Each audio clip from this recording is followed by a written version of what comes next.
Good morning.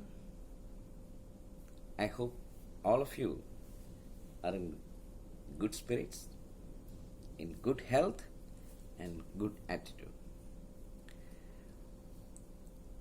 When you start seeking God, or when you start treading in the path of spirituality, one basic question comes to you. Is there a God?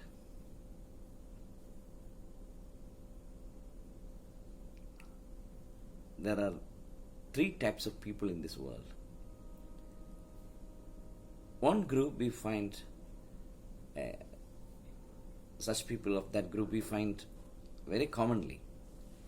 They believe in God. They always depend on God.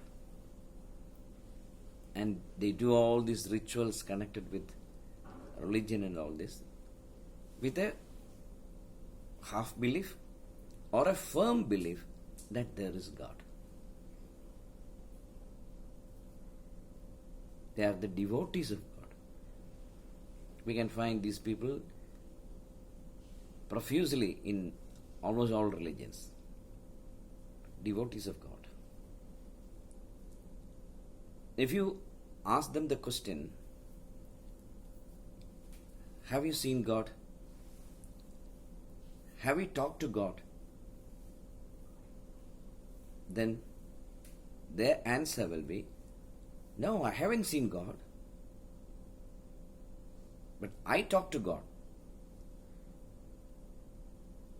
And I pray to Him, and definitely He answers all my questions.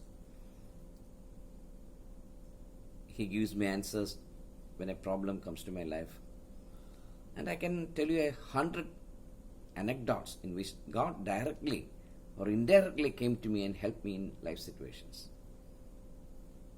That is a firm foundation on which their house of faith is built. Christ said to Patros, his disciple, that you are a rock and I will build the Christendom on you. He didn't use that word, but I will build my temple of faith on you because you're a rock. You're a rock. And he said, faith will help you. If you are a person having faith in God, deep faith in God, then you're a lucky person. That's what Christ said. Almost all religious leaders support these devotees. They never ask the question, who is God? What is his business? What is he doing? Is he a man or a woman? If you ask a Muslim who is God, he will say, don't you know who is a God? He is Allah. Okay. How does Allah look like? Then he will say, no. We can't say how Allah looks like because He is beyond all these things. It is the same answer that you will get when you ask a Vedanti. How does God look like? Then he will say, God is in Nirguna Bhava. That means He doesn't have a shape or a size or a color or a body or something. It is beyond. But if you ask a devotee, he will say, suppose he is a Krishna devotee, he will say, Krishna is my God. And you can read that love that he has got towards Krishna on his eyes. The devotee of Lord, the devotee of Devi, the devotee of Rama, they all have this feeling in mind, and when they close their eyes, they see the pictures of God, maybe a three-dimensional sometimes. That's one group. They are the devotees. They believe that there's a God who is like a human being. He is kind, He is just, and He loves. Especially He loves me. I don't know any about other people, but I know that if I pray to Him, that prayer will be answered. And then the second group is atheists. They don't believe in God. They are sure that there is no God. And that's the most interesting thing. The devotee is sure that there is God. And what's the basis? What's the logic of these things? No logic, but I know. I have faith. And if you ask an atheist, is there a God? He will say, no, there is no God. It is a misconcept. It is falsehood.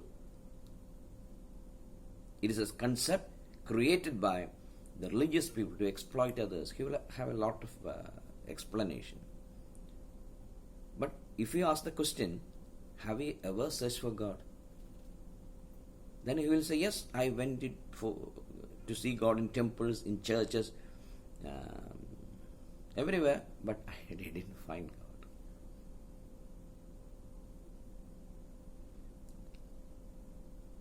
They never enter into any spiritual discipline. They never follow the path of spirituality. They are not ready to take any pain or discipline themselves to enter into the path of spirituality. But they are sure that there is no God. In a way, we can say that these people are also blind. Just like the devotee, he is blind because he has never searched for truth. And searching for truth is a very difficult job. Very, very difficult. Just like a scientist spends hours and hours in his study and in experimenting, keeping away from society, keeping away even from his family, a devotee or a sadhaka or a person who searches for God has to discipline himself. He has to ostracize himself from the society. He has to sit in deep meditation for hours and hours, for days and days. Then only he can come to the answer, is there a God, isn't it? I haven't yet found in my life any atheist saying that I went through all these rituals, I went through all the paths, but I found it's absolutely nonsense, absurd, quixotic. But he is sure that there is no God without following any path. Maybe he was a part of religious rituals and all that. That's all religion. Spirituality is a fruit and religion is only the skin. Throw away the skin. Go for the spirituality, that is spiritual search. Then there is another group, they are called agnostics. They don't know whether there's a God or there isn't a God. They don't just care. Their prayer will be like this: oh God, help me, bless me.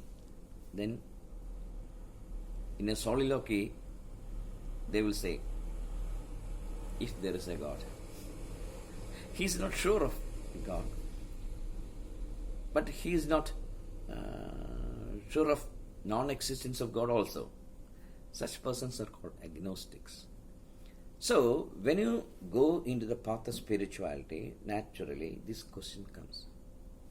Any person with a grain of intellect will have this question in his mind. Is there a God? If there is a God, where is he? What's he doing? What's his color? Is he like a human being? Does he have emotions? Does he use intellect? These questions rise. They have to rise. Then why doesn't God reply to these things? Why doesn't God come openly among the devotees and say, see, I'm God.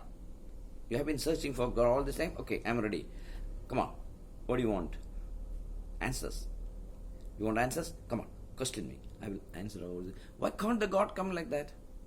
If God comes and personally says all the secrets of life and all these things, people will believe. Definitely they will have to believe. Why the God selects scientists to reveal these things? Why the God why the God he has to get the service of the scientists and spiritual seekers to know the truth. Why can't he come and present himself?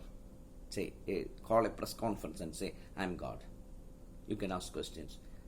And then that will help so many people to become spiritual, isn't it? Or religious at least.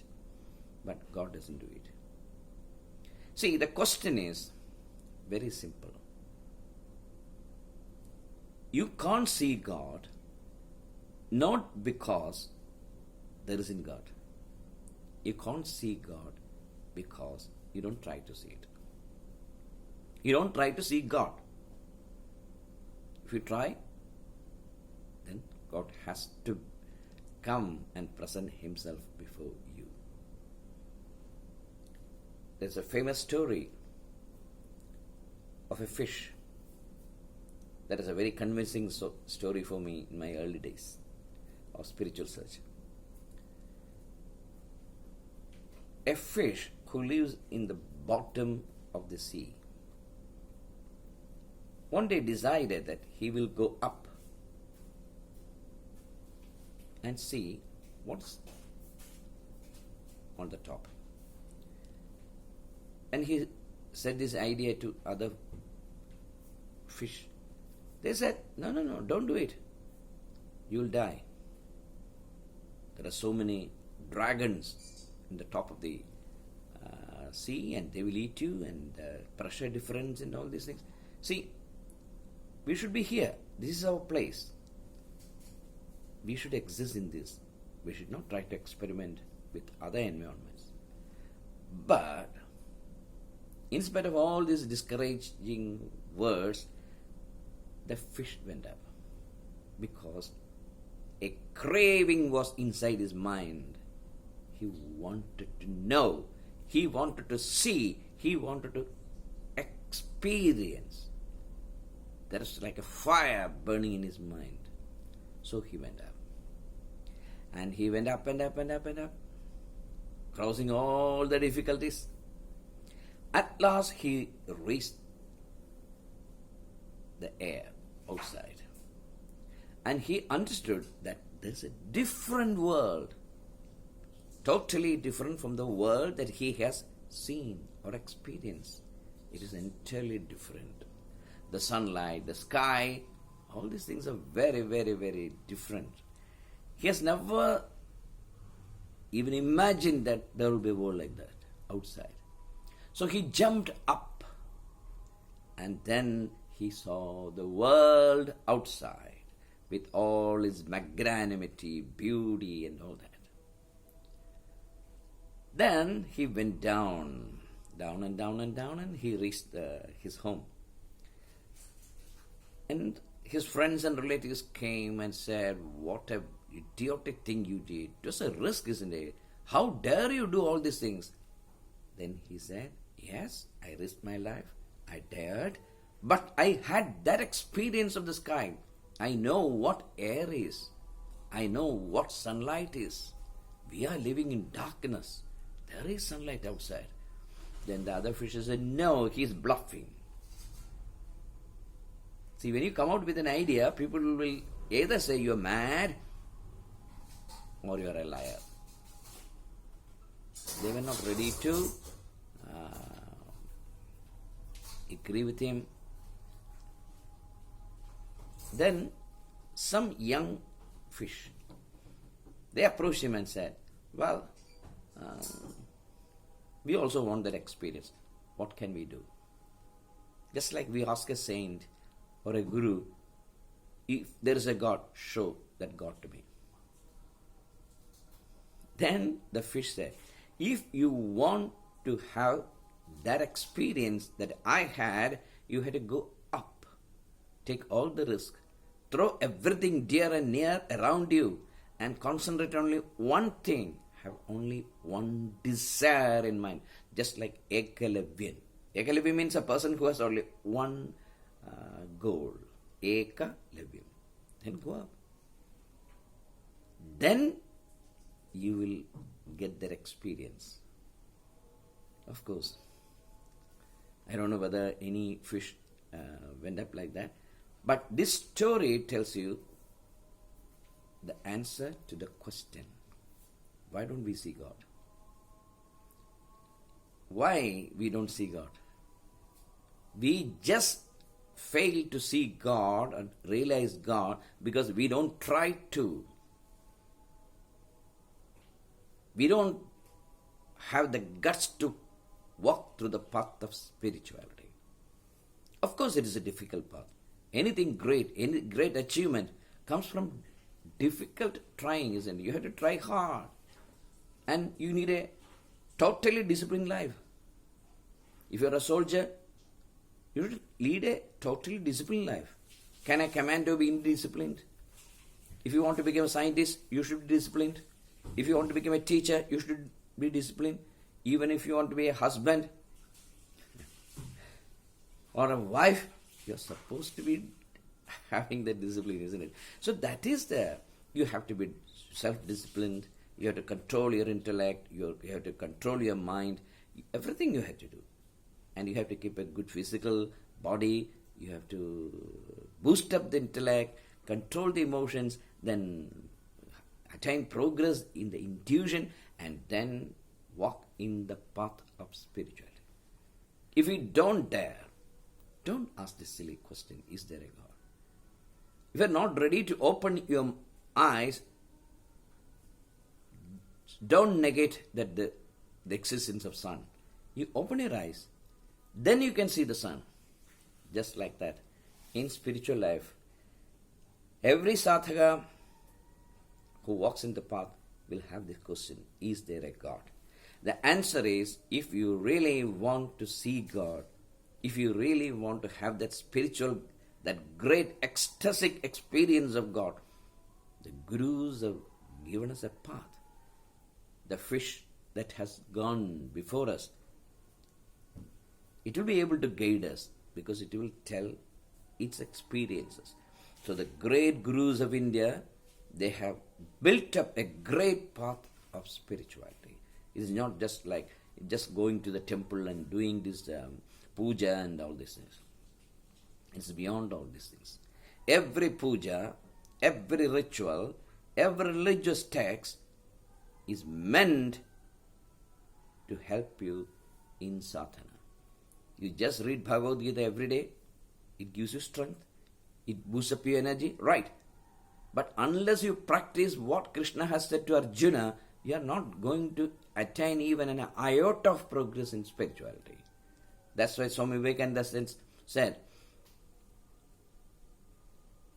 you have to have 1 ounce of practice. That is greater, better than tons of teaching. Yes, if you want to see God, it is possible. If you want to know the ultimate truth, it is possible for every human being.